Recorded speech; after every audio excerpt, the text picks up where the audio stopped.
মায়ের শেষ বিদায়ে কারাগার থেকে ছুটে আসা এক সন্তানের গল্প।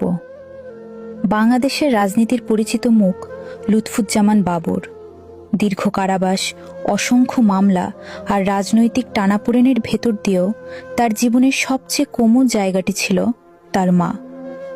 2016 সালের 12 জুলাই ভোরের নিস্তব্ধতা ভেঙে আসে একটি বেদনাদায়ক সংবাদ।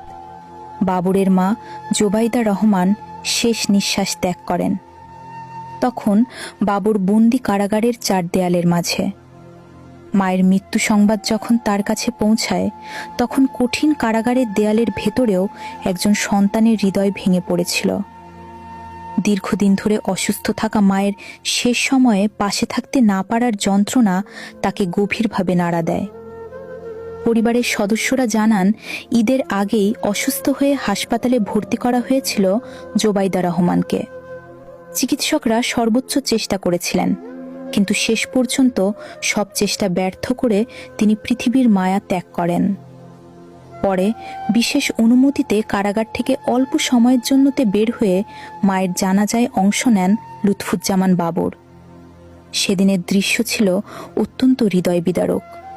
চারদিকে স্বজনদের কান্না, নিথর হয়ে শুয়ে আছেন মা, আর এক কোণে দাঁড়িয়ে আছেন একজন অসহায় সন্তান।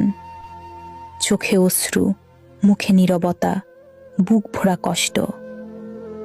জানাজা শেষে বনানী কবরস্থানে তার বাবার কবরের পাশেই দাফন করা হয় জোবাইদা রহমানকে।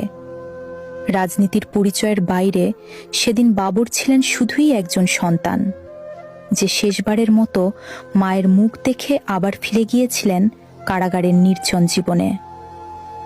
মা পৃথিবীর সবচেয়ে বড় আশ্রয়। সেই আশ্রয় হারানোর বেদনা কখনো ভাষায় প্রকাশ করা যায় না।